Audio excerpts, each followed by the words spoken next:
Hello, welcome to Chapel Rock. I think this actually looks kind of like Canaan, not Chapel Rock, but it does look like Arizona. Well, here we are. I don't know about you, but this feels like a really weird summer camp experience. Nothing like I've ever had before. But hopefully you've already seen a video that our friend Chaplain Ben made this morning. And now we want to talk about what we think about this. I've heard Ben's side of the story, Ben's way of telling this.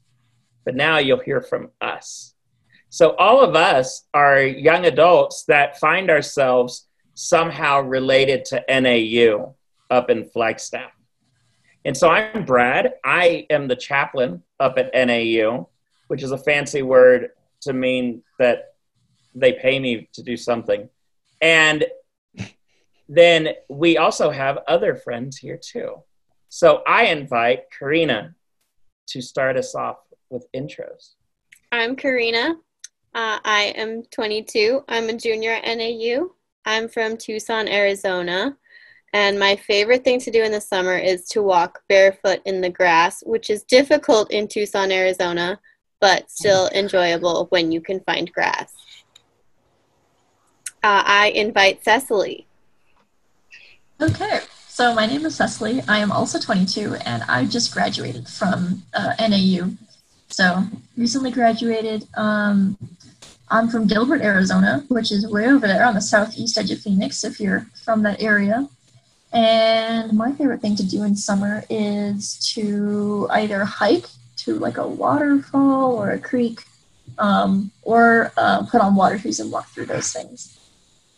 And I nominate Kelsey.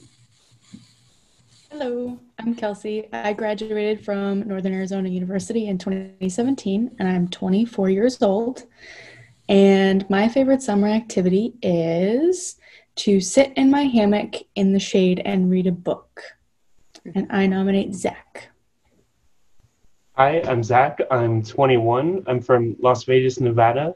And because I'm from where it's hot, my favorite thing to do is to hide from the sun.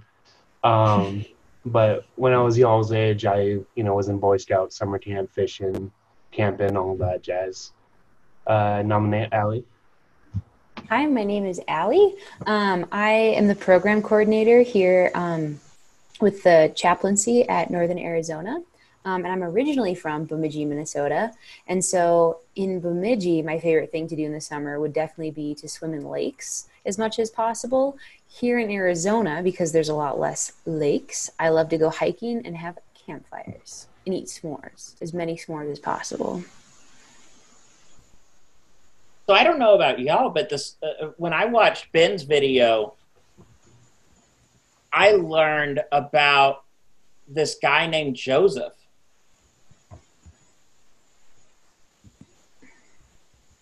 You mean Jesus' dad? No, I think he's a different Joseph. This is from Genesis. I think this might be the Joseph that I didn't see it in there, but I think that they gave him a Technicolor Dreamcoat.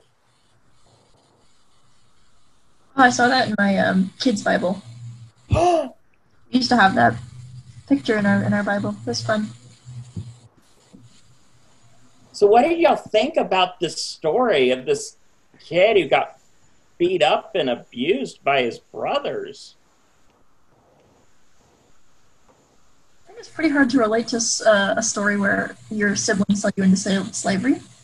Just because, I don't know about y'all, but my parents never sold me into slavery, and my brother certainly never managed to do that. So I think that that's a very hard thing to put yourself in someone else's shoes and pull the lessons from that.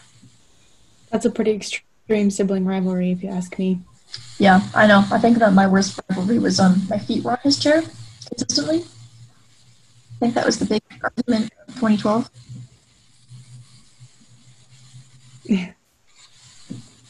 There's definitely something to be said, though, about unhealthy families.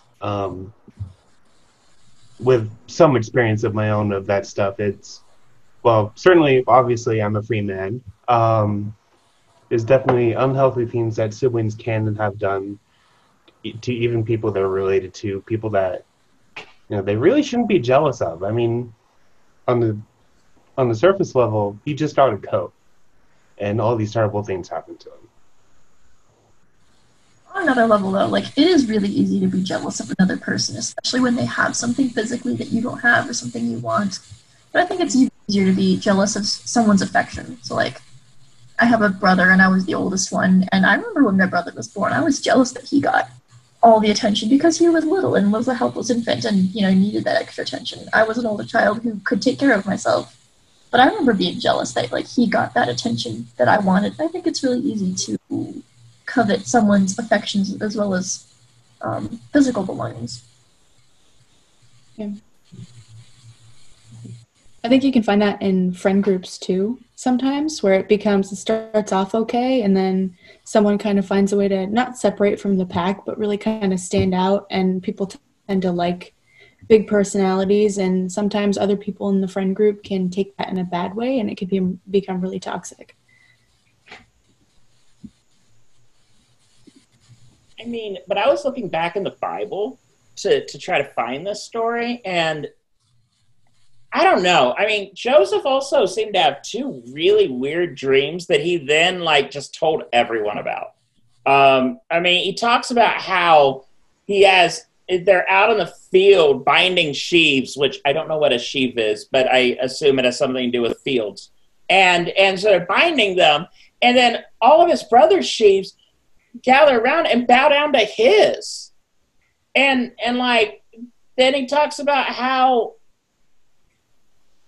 this means that, all of his brothers are going to bow down to him. What do you think about that? It sort of sounds like a perfect way for a younger brother to tick off his older brothers. The exact thing that I would have told my siblings. I'm the baby to make them mad. I looked it up, and sheaves are bundles of grain stalks laid lengthwise and tied together after reaping. Do we even have those in There's Arizona? a picture of that in your children's Bible. Wait, I can draw one. Hold on. Yeah. Give me a second. I can't promise it'll be good, but it might be an example. So not only do we have the sibling rivalry and the competition for their father's affection, but then Joseph has these two dreams, and his brothers say, "Are you indeed to reign over us?" And they take these dreams to have meaning. It's not just, they don't just think it's their younger brother saying, "Oh, I'm better than you." They actually believe them to an extent. Yeah, they take it seriously. And maybe that creates some fear inside of them and worry about what's going to happen in their future. Here's what a sheaf looks like. Whoa. It's very bad drawing, but I think you get the idea. That looks kind of like a tree on fire. Thank you for my... like this, so like Kelsey was holding it up like that. Usually they look like this. Oh, so they look like this. Oh, okay. But I mean, would those dreams and the sheaves and everything be a reason to sell someone into slavery? I think jealousy sometimes gets the best of people. And in the story, there's one of his brothers, I think Reuben. The only reason I remember that is because that is my boyfriend's favorite sandwich. He didn't seem like he really wanted to kill Joseph. It seemed like he was less jealous of Joseph than the rest of the brothers. He may have been kind of not really a ringleader, so to speak, in the situation, and advocated to have Joseph put in a well instead. Not that that is significantly better, but at least Joseph wouldn't be dead. And I think he had a secret plan to go back and pull Joseph out of the well and kind of not rat on his siblings, but bring to the attention that maybe Joseph should be either, removed from the situation, or something should be done by Jacob, who seems pretty oblivious at this point.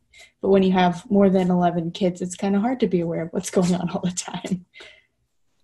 Well, Kelsey, like, when you read this, I mean, it's hard for me to even think about like what this would be like in my life. I mean, do you have any experience that might be similar to what Joseph might be feeling? I mean, I assume that you weren't sold into slavery into Egypt, or that someone wanted to put you in a well. Well, I mean, but I'm have you had here any today. snags? I've had a few snags in my life, I could say. None in my family, but I've definitely had moments in friend groups where things were not always rainbows and unicorns. That's for sure. I am someone who finds activities like, jujitsu and martial arts and sports to be really fun, and those are not traditionally feminine activities. As a matter of fact, I am currently teaching myself how to sew, and it's not going great. My thumbs are really sore. But, that's a traditionally feminine activity. And so when I was growing up, I did not really find myself to be doing those things. And so it was really hard to find a friend group that was not all boys. And so when I was in high school, I had a friend group that had some girls in it. And one of the girls was not the nicest and actually bullied me for 4 years of my life. And so finally, when we got to college, I feel like in the situation, I kind of threw her in a well and walked away instead of the other way around. But I think that was really important for me as part of the healing process to just cut all ties. And I think both parties in this story were forced to do that after Joseph was thrown in the well and sold into slavery, because it was not a clean cut, but it was a very immediate ceasing of all communication between the parties. And I think while both parties may have needed to mourn that in some fashion, because you see later in the story, Jacob is upset because his Joseph's brothers tell Jacob that he was killed, and they bring back the coat and it's covered in goat's blood. So he's convinced that Joseph is dead. And so Joseph now has to begin a new life as somebody who doesn't have family that's aware that he's alive, which is a clean break in some ways. Goat's blood sounds gross. I know how both sides of that or party, kind of like what Kelsey was talking about, could see that like they both thought that they were in the right. And it sounds like Joseph doesn't seem to really be too aware, or maybe it's just not played up in the way that the scriptures are written.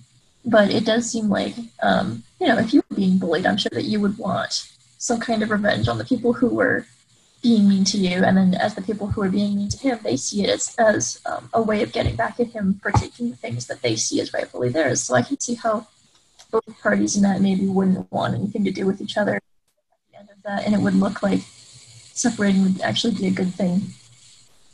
But something I'm curious about is something Ben talked about, which was like he described the coat as a princess robe, which is very hard to, like Kelsey was talking about, like taking up sewing.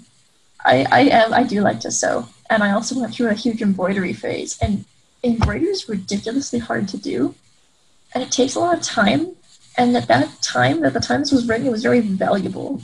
So I think it's really important to note how elaborate this coat must have been. Yeah, well, and I mean, no one's ever given me a princess dress. I mean, do any of you, have you ever gotten a princess dress? I wore one to prom. Ooh. But I've been given other things from people. Yeah, I've been given other things from people that love me a lot to show me that they care for me and love me. Whether that has been physical things like presents, or it's been people doing things for me. There's a lot of, I think the robe really is a symbol of how much Jacob loves his son Joseph.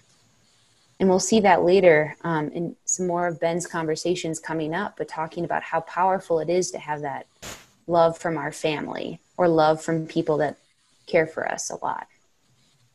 Yeah, so I hope that all of you have had a wonderful day at camp, wherever your camp is right now. And we look forward to seeing you tomorrow. I wonder what word Ben will have us talk about tomorrow. Bye.